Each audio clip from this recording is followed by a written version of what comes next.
Esta es la cuarta y última parte del viaje que realizó Barrington al continente detrás de los muros de hielo.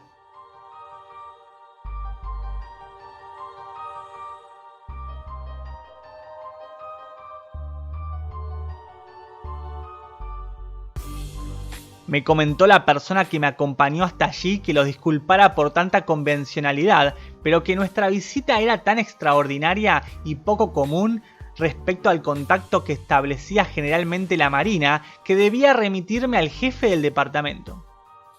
Cuando al fin conocí al director y jefe del departamento de la Marina, como así se presentó de forma cordial, le solicitó a su subordinado que nos dejara a solas, mientras me daba la mano de forma cordial.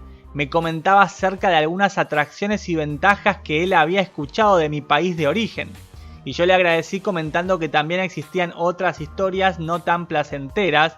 Le mostré también mi agrado de haber encontrado el camino a la República de Hierro.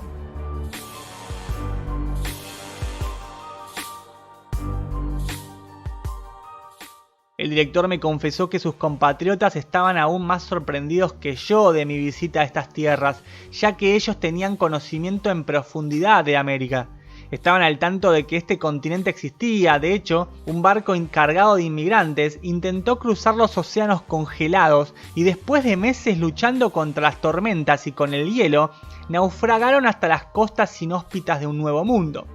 Durante muchos años, después de realizar el primer asentamiento, los colonos pensaron que estaban en una porción de tierra del continente americano. Pero con el desarrollo del país, el aumento del conocimiento y las investigaciones de los navegantes, se encontraron que habían sido descubridores, como así también colonizadores de la República de Hierro que usted conoce ahora.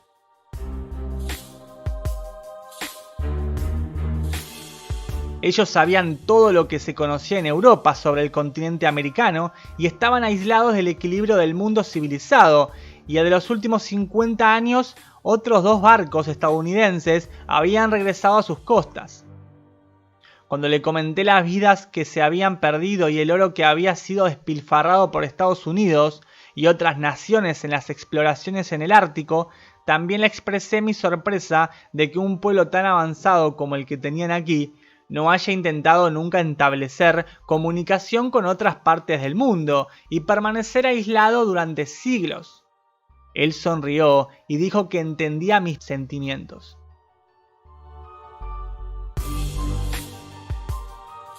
En primer lugar, me comentó que la República de Hierro no se dedicaba al comercio marítimo, aunque se animaba al comercio, ya que no habían otras grandes naciones marítimas cercanas para comerciar. No existía pasión por la exploración. Sin embargo, confesó que se habían hecho intentos para atravesar las barreras y como los barcos habían zarpado y nunca regresado, se suponía que algunos de ellos pudieron haber tenido éxito en el intento. Sin embargo, desde el establecimiento de la República no se han realizado esfuerzos en esa dirección por la razón que no hay suficiente capital privado para emprender esos viajes y por el conocimiento que tienen del mundo exterior. El gobierno local no quiere tener relaciones estrechas con las naciones mayores, ya que posiblemente no podría hacer ningún bien y hasta podría resultar en un gran daño. Luego me comentó que el capitán Morris había llegado a su país con un barco y una tripulación durante el progreso de la Gran Guerra Civil, y que algunos años antes un viejo ballenero estadounidense había llegado también a sus costas. El ballenero permaneció con ellos un año y luego se fue con la intención de regresar a América, y nunca más se supo de ellos. Me informó que el capitán Morris era un hombre con mucha habilidad y estaba a la cabeza del colegio naval del gobierno en la República, como también así su equipo, que todavía vivía allí y se había establecido en varias partes del país. En resumen, al final de una hora de agradable conversación, el afable director tocó un botón diciendo que era muy probable que la prensa hubiera dado los detalles de mi llegada, al hablar por un transmisor en forma de campana directamente sobre su mesa. Llamó Noticias Actuales y luego empujó hacia atrás su silla para escuchar. Entonces una voz invadió la sala que respondió: Noticias Actuales, 8 en punto. El presidente Wilkes y el grupo que llegaron esta mañana a las 8:20 por expreso, haciendo las 760 millas de la capital a Corinthus en 4 horas y 10 minutos, el presidente viene a participar en la inauguración formal del nuevo templo esta noche, y la gente no tendrá tiempo para lamentar todo el dinero gastado en su construcción. Tendrá la capacidad para 5.000 personas, y los arquitectos, señores Horn y Jamieson, reclaman por ello las cualidades acústicas más perfectas que cualquier auditorio de la República, excepto el anfiteatro de la capital.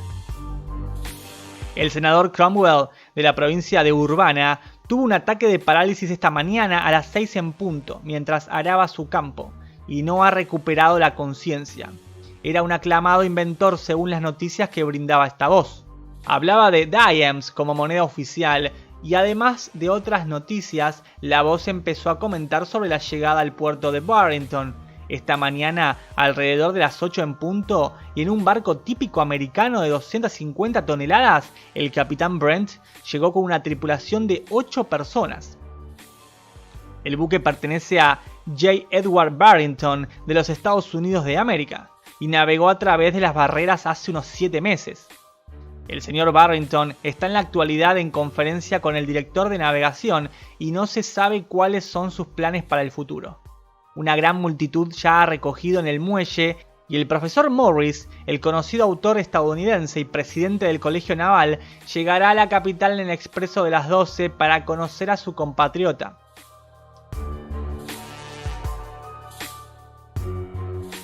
¿Quiere decir usted que todas las personas reciben las noticias de esta forma?, le pregunté al director una vez que él volvió hacia mí.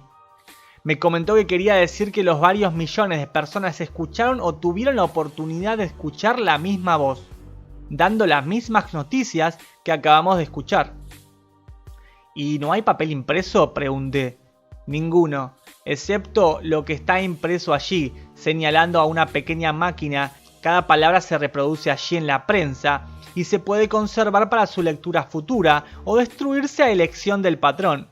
Me acerqué y vi unos símbolos cabalísticos en el papel delante de mí. ¿Cómo es esto?, le pregunté. Usted habla inglés y no usa estos caracteres.